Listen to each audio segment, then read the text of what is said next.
Goeiedag liewe kyker, baie welkom by hierdie week se Bybelstudie geleentheid en ek hoop dit gaan vir jou 'n fantastiese ene wees en dat jy sommer baie sal leer ook hieruit. Ons is besig met Kolossense 1 vanaf vers 24 tot en met vers 29 gaan ons hierdie week oor gesels en voordat ons verder gaan, kom ons sluit die oë. Vader, dit is vir ons altyd so belangrik om tot U te bid en vir U te vra om ons te lei, om die waarheid van die woord aan ons te openbaar. En daarom vra ons dit ook vandag, dat U dit sal doen. Kom openbaar U self deur hierdie woord. Kom openbaar hierdie wonderlike waarhede wat hierin opgeteken is. Asseblief. In Jesus naam bid ons dit. Amen. Nou verlede week het ons mekaar gesê, weet dat ons is vrygekoop, ons is losgekoop met die kosbare bloed van Christus en ek hoop jy kon in die week daarmee 'n verskil gaan maak het, want ons het vir mekaar gesê, weet nou dat jy losgekoop is, jy's nie meer die ou mens nie, maar is daar 'n stuk hoop in jou, lewe jy heilig en onberispelik en sonder smet, leef jy voor God en dan moet jy bedienaar word van hierdie evangelie wat aan jou gebring is, hierdie goeie nuus. Nou ons gaan vandag verder en Paulus wat sê maar hy is in diens van die kerk. Hy werk vir die kerk en daarmee kom daar bepaalde goed ook saam. Hy is eintlik in diens van hierdie evangelie. Hy sê mos in sy inleiding altyd in al sy briewe, hy sê ek is eintlik 'n dienaar van Christus. Ek is 'n doulos, gebruik hy die woord doulos, ek is eintlik 'n slaaf van Christus. Ek is uitverkoop aan hierdie evangelie. En dit is my passie om dit aan mense te vertel, want ek weet dit maak 'n verskil in lewens. Ek weet vandag dat hierdie evangelie ook 'n verskil in jou lewe kan maak. En dat Christus werk deur die woord om 'n verskil in jou lewe te maak. Maar kom ons lees saam, die 83 vertaling gaan op jou skerm verskyn. Dan begin hy in vers 24 en hy sê, ek is nou bly oor al die lyding wat ek ter wille van julle moet verduur, want die vervolging van Christus het nog nie geëindig nie. Ek verduur my deel daarvan ter wille van sy liggaam, die kerk, waarvan ek 'n dienaar geword het, volgens die opdrag wat God my gegee het, om sy woord en volle aan julle bekend te maak. So Paulus skryf hier vanuit die tronk uit, né? En hy het baie lyding gehad. Hy het dit baie swaar gehad met die verkondiging van die evangelie. Dit was nie vir hom maanskyn en rose gewees nie. Weet, hy het skipbreek gelei. Hy was vir dae het hy partykeer nie kos gehad nie. Of hy is uit 'n stad uitgejaag en hulle wou hom stenig en met klippe gooi. En hulle het hom in die tronk menigte keer in die tronk gestop.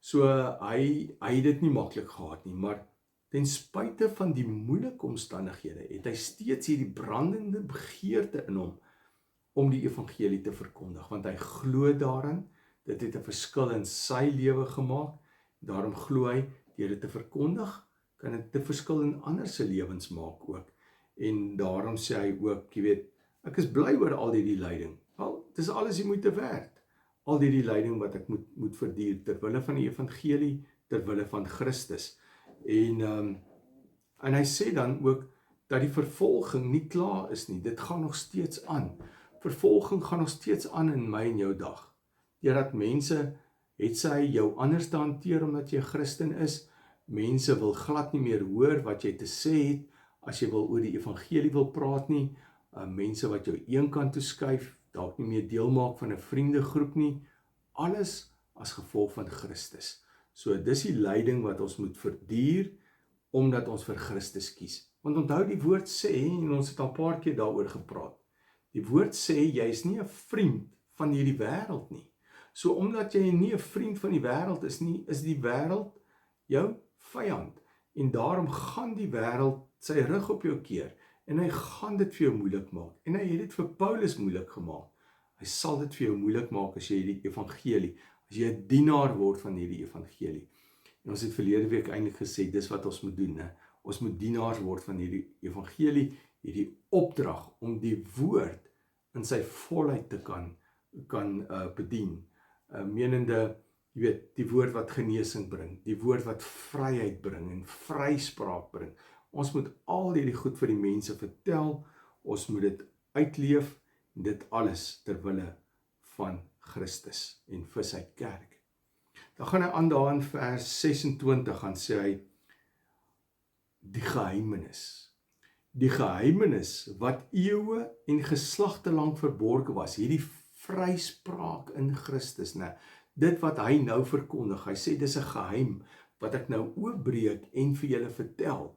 Dit was vir eeue lank verborge, alles rondom Christus, want Christus het toe nog nie verskyn nie, dit was net 'n profesie wat uitgespreek is, maar nou het daardie profesie waar geword, en ek, wat Paulus is, kan hierdie geheim aan julle verkondig, en ek en jy kan ook die geheimenis van die evangelie aan mense verkondig, Christus. Hy sê, dit is die geheimenis wat eeue en geslagte lank verborge was, maar wat nou geopenbaar is aan die mense wat aan hom behoort. Alles wat die evangelie vir ons wil leer en wil sê. Goed, vers 27, God het besluit om aan hulle bekend te maak hoe seënryk en heerlik hierdie erfenis is vir die nasies, né? So, hierdie genade wat daarin is, vir die nasies, is die ongelowiges, so hoe seënryk dit vir hulle kan wees. Want vir die ongelowige wat hierdie woord hoor, maak dit 'n verskil in hulle lewe. En dit is seënryk vir hulle, né? Want dit help hulle om los te kom van die ou mens, om dan versoen te word met God en hulle lewens te verander. En dan sê hy vir hulle, die inhoud, wat is die inhoud van hierdie geheimenis, né? As jy hierdie evangelie aanvaar het, hy sê die inhoud daarvan is, Christus is in julle. Die geheim is, Christus is in jou.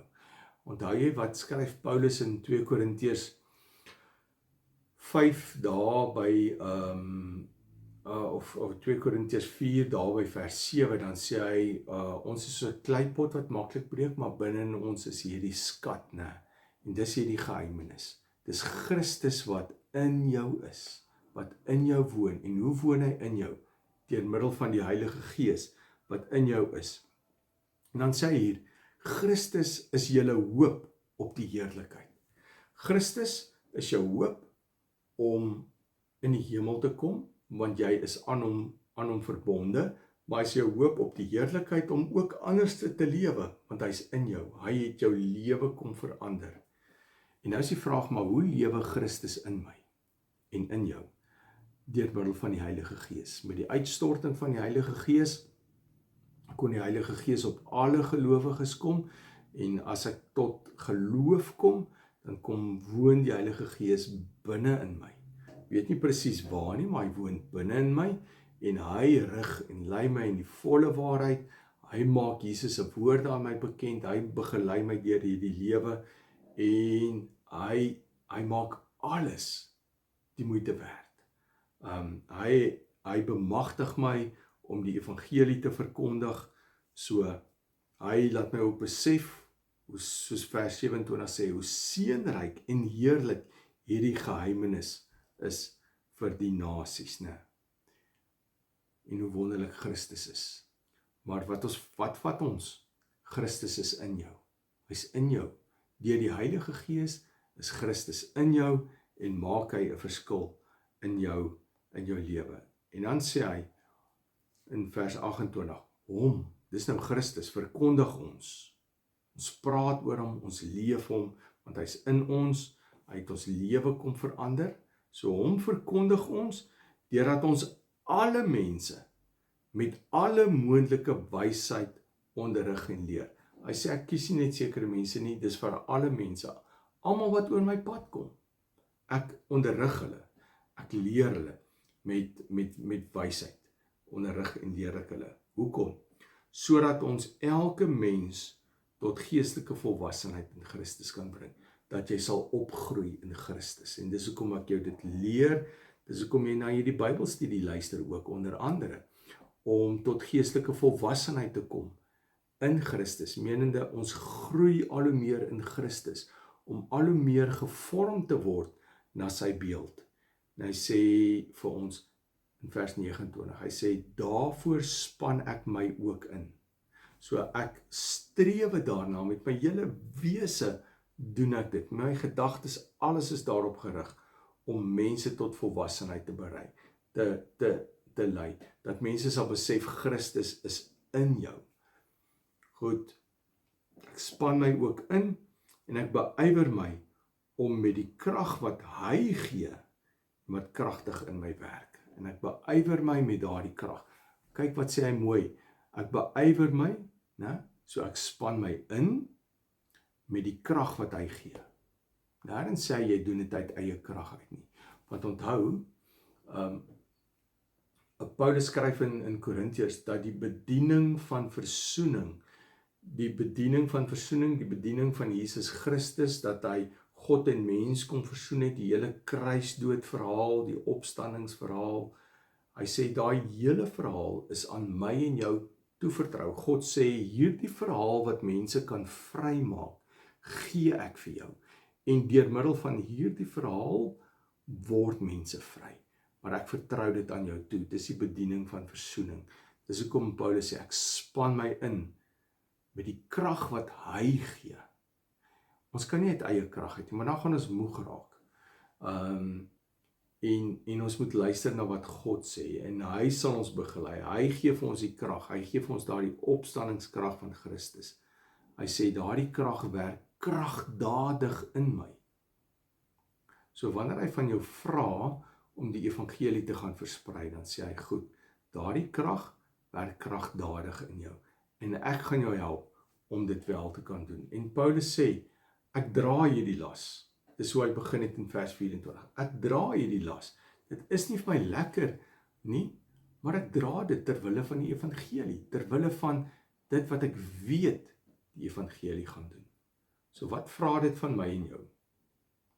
Ons moenie wegdeins sodra ons die eerste sassie moeilikheid kry nie, wanneer dit die pad begin moeilik raak nie. Hy sê, nee, hou aan, want die krag van Christus is in jou, die Heilige Gees is in jou, want die bediening van versoening, wat hy op 'n ander manier sê, is in jou, en jy moet dit gaan gee en gaan deel met ander mense. Jy moet hierdie geheimenis gaan bekend maak aan ander mense.